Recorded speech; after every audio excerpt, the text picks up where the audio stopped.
Nemrod. Une histoire de Sornac. Racontée par Clément Sanso. Épisode 19. Salagou.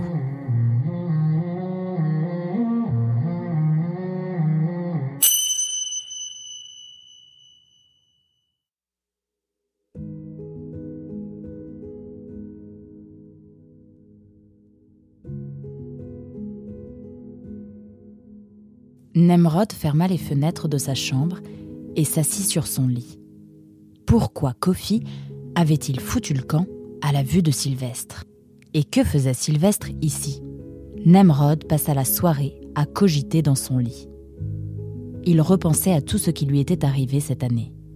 Son arrivée chez les errants, la rencontre avec Nour, l'incendie de la grange, l'évasion, la rencontre avec Anémone.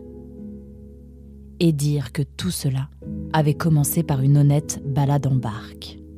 Mais ce qui l'empêchait vraiment de dormir, c'était la mort du chef Orange, Igor, le père de Nour. Il revoyait le visage fier et froid de ce grand renard. Même mort, il en imposait.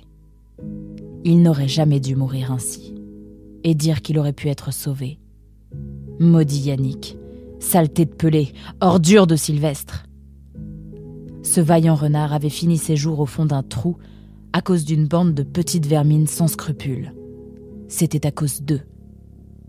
Mais c'est bien lui, Nemrod, qui avait tiré la fléchette fatale. Techniquement, c'était lui le meurtrier.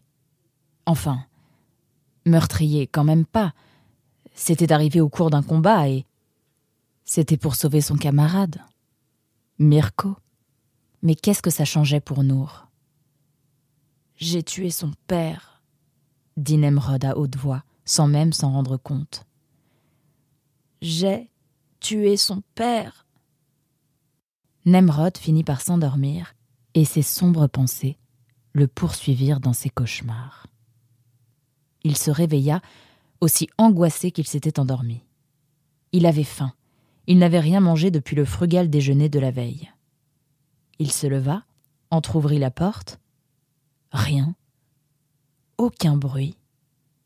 Il s'engagea dans le couloir et descendit les escaliers. L'hôtel était totalement silencieux. Il fit quelques pas et déboucha dans la grande salle du bas qui était tout à la fois l'accueil, la cuisine, la salle à manger, le cellier et le vestiaire. Toujours personne.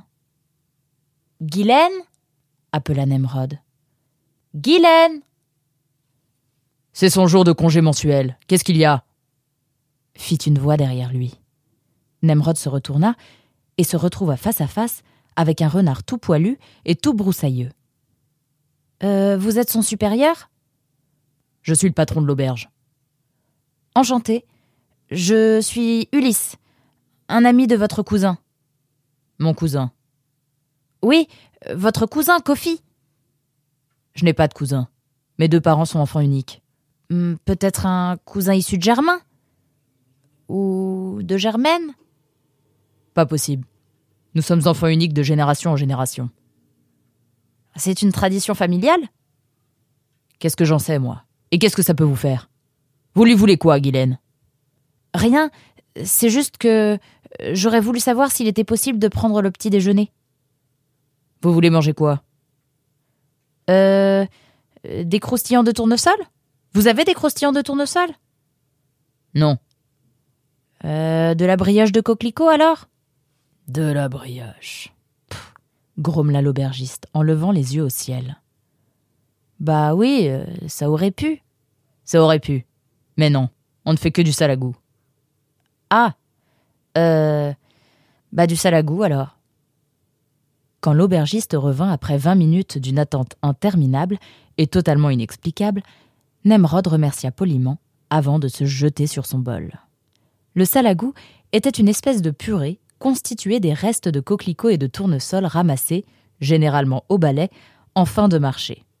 De pauvres diables passaient après le départ des vendeurs de fleurs pour ramasser les restes qu'ils revendaient ensuite à vil prix. Des invendus et des rebuts, Les miettes des repus, ça se sent dans le goût, c'est au balai qu'on doit le salagou. Tout le monde connaissait ces quelques vers.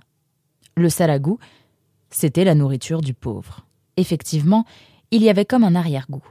Mais cela n'empêcha pas Nemrod de finir son bol et d'en commander un second, englouti aussi vite que le premier. « Ça sera tout ?»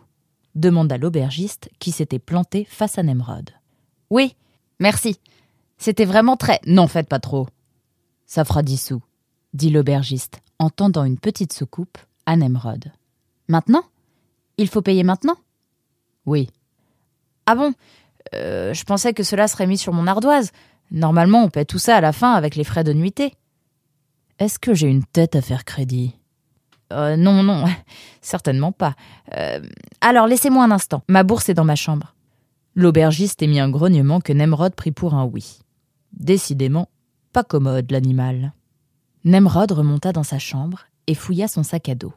Il cachait sa bourse dans une petite poche secrète dissimulée dans la doublure du sac. Il y glissa la patte. Rien. Oh non, il n'a quand même pas fait ça. Et si, il l'avait fait. Le pelé n'avait pas oublié de dépouiller Nemrod avant de prendre la fuite. Comment expliquer cela à l'aubergiste ? La vérité, il n'y avait qu'une solution, dire à l'aubergiste ce qui s'était vraiment passé.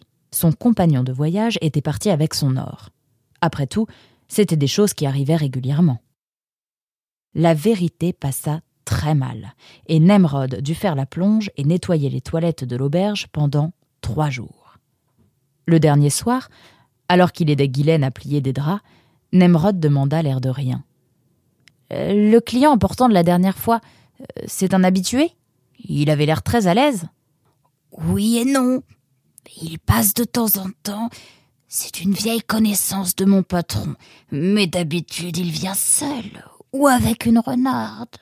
Là, c'était différent. » « Il fêtait son anniversaire avec ses amis ? » ?»« Presque. Il fêtait sa promotion avec ses collègues. Suite à la désertion de son chef, il a été nommé chef d'escouade. »« La désertion de son chef ? » ?»« Oui, je crois. Enfin, il paraîtrait. Je n'en sais pas plus que ça, » répondit Ghislaine, qui s'en voulait déjà d'en avoir trop dit. Et elle replongea son nez dans le panier à linge. Un frisson parcourut l'échine de Nemrod. Non seulement Sylvestre n'avait pas cherché à sauver son chef, mais il avait ensuite été raconté à tout le monde qu'Igor avait trahi la République Orange pour rejoindre les errants. Igor avait déjà perdu la vie, et on lui enlevait tout ce qui lui restait. L'honneur. Ordure de Sylvestre. Rita avait raison. La mort d'Igor l'arrangeait bien. Mais de là à accuser son chef de désertion, Nemrod était écœuré. Nour était maintenant considérée comme la fille d'un traître.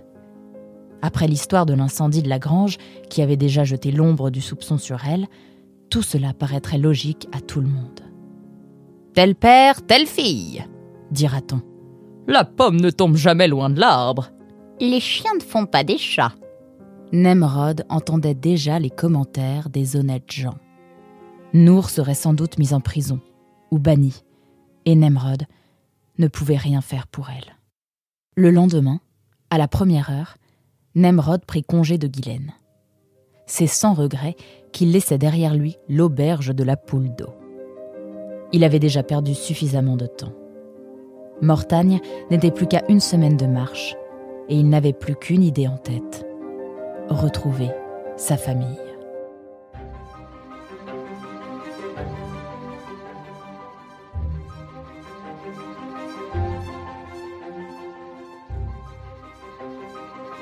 Vous aimez Nemrod ? Faites-le savoir en laissant une note et un commentaire sur votre plateforme de podcast préférée. Ça vous prendra 2 minutes et ça nous aidera à faire connaître Nemrod.